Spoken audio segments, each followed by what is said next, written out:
Last segment about how hide and play dead makes headlines, I was describing the arrogance of physicians in the 70s and early 80s. Many people are aware of that. The history goes back to 1914 when Rockefeller and Carnegie designed what they called a gentleman doctor, destined to be upper class, scientifically oriented, and clinically devoid of feelings. But the revolution had to come. The headlines is, "Boots Mount the Staircase." The saying, the adage, the proud shall fall, happened. Vengeance came swiftly and suddenly. The never-revealed 1980s revolution in the medical field started on the West Coast in psychiatric hospitals and led in one day to a permanent reversal of status and power between physicians and their ancillary staff. That was when I began working as the youngest staff psychiatrist ever hired at a huge West Coast hospital, Napa State Hospital. I arrived just after the coup.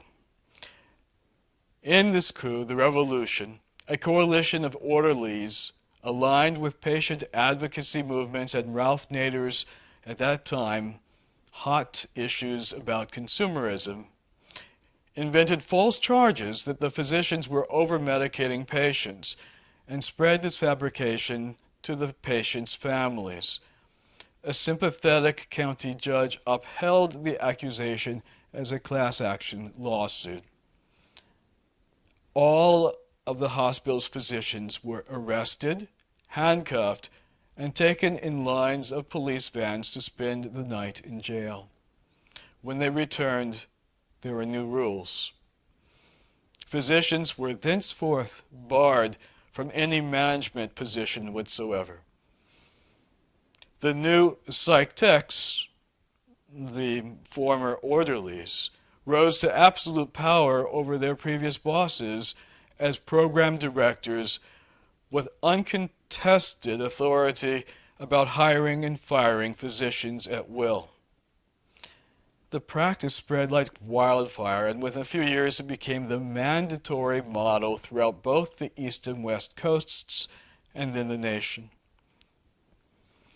This and other pretty graphic narratives in Hide and Play Dead, including nurse rebellions, convey the rancorous sentiment of the times.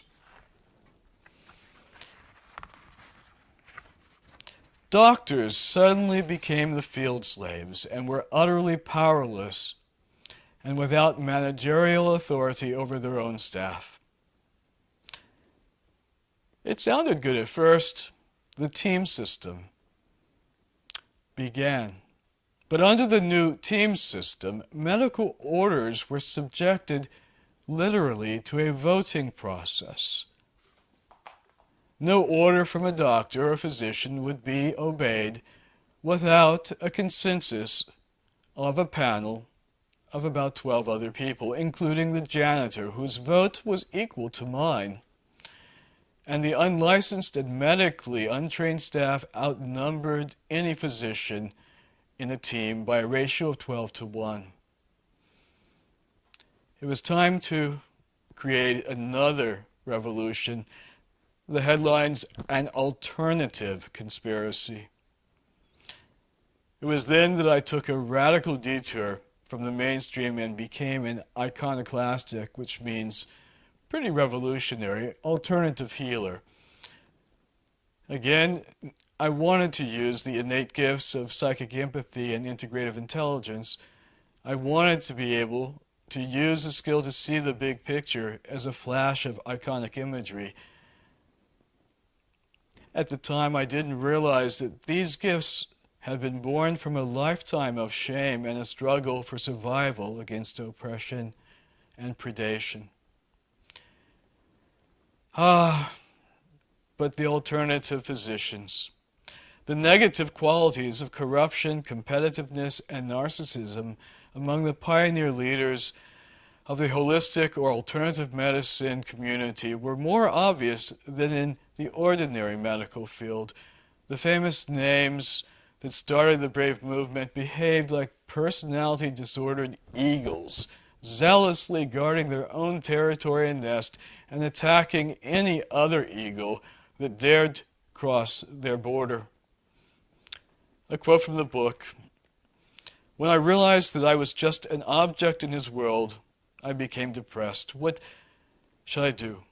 Who better to see for therapy than another great and grand pioneer alternative healer? I chose to see the equally famous R.N. In the first therapy session, recorded on tape, Dr. R.N. lambasted Dr. Emmanuel with wrath and ire.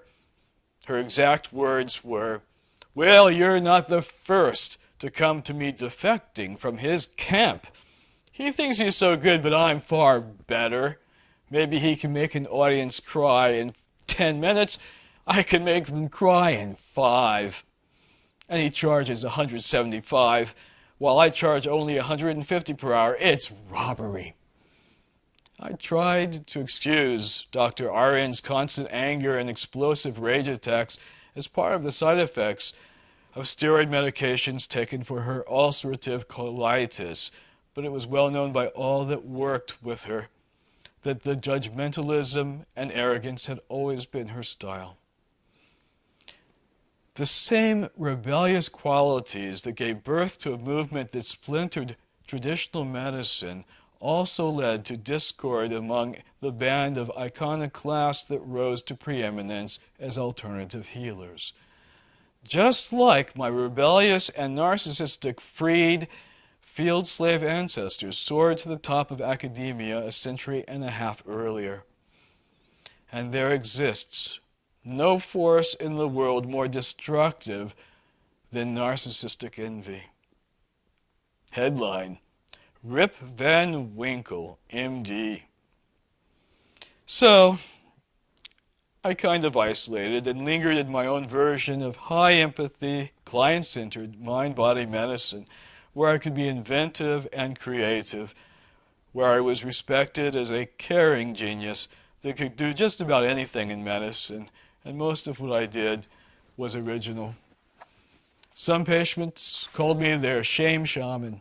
The psychics came to see me to learn how I functioned, and most of my clients were convinced that I had telepathy and could read their minds, until I taught them the techniques that anybody could use if they only knew about them.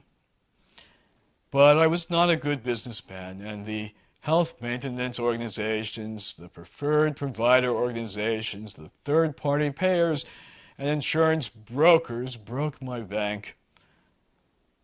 I had to return to conventional medicine in 2007 after a 21-year hiatus in my own private practice.